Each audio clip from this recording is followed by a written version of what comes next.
আসছি প্রেম মন্দিরে, অনেক সুন্দর। আসলে নিজের চোখে না দেখলে বিশ্বাস করা যাবে না। শ্রীকৃষ্ণ এখানে সব লীলা ওই আছে, এখানে যেতে হচ্ছিল লীলাগুলা এখানে তো উপস্থাপন করা হয়েছে। অনেক ভক্তের সমাগম হয় এখানে। অনেক সুন্দর, অনেক সুন্দর কারুকার্য, সবগুলো শ্বেত পাথরে কোথায় করা। এখানে ভক্তগণ, প্রচুর ভক্তগণ এখানে আসছে। দেখুন, দেখার মতো জায়গা। যদি তীর্থ দর্শন করতে হয় তাহলে বলবো এখানে আসার জন্য। আসলে রাম মন্দির তো আমি গিয়েছি, রাম মন্দির থেকে এখানে অনেক বিশাল, অনেক সুন্দর।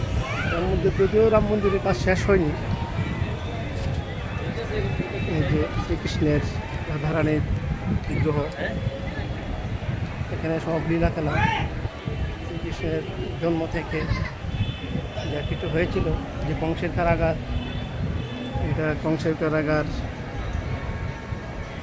এটা কংস জেলে ছিল এটা, এই সিনেমা। এটা খুবই সুন্দর। কী বলবো, সবগুলো তো বলা সম্ভব নয়, কোনো শর্ট টাইমের মধ্যে আমি দেখিয়ে দিচ্ছি।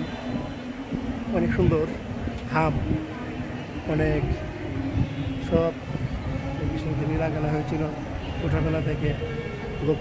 গোকুল শ্রীকৃষ্ণ জন্মোৎসব এটা। শিব দর্শন করলো শ্রীকৃষ্ণকে।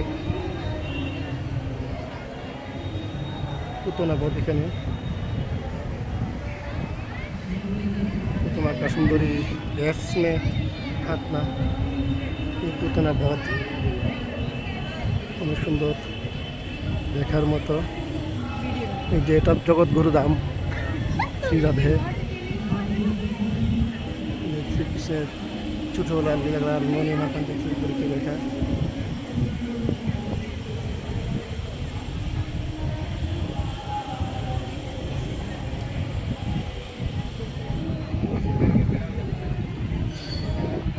খুবই সুন্দর, খুবই সুন্দর বৃন্দাবন ধাম। যাদের সামর্থ্য আছে বলবো এখানে এসে একবার থেকে যেতে।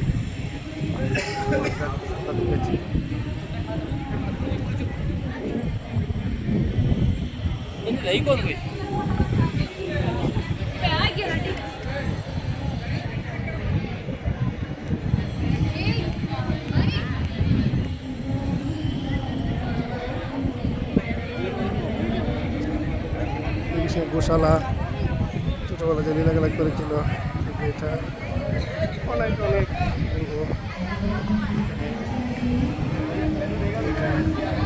মাঝিরা এখানে আসছে ভক্ত। আমরা বের হবো এখন, অন্য একটা মন্দিরে যাবো। সকালে এসেছি, মোটামুটি আমাদের 1 ঘন্টা। ভেতরে ভিডিওগুলো আছে, ভেতরে ভিডিওগুলো অনেক সুন্দর। রাধে রাধে, হরে কৃষ্ণ।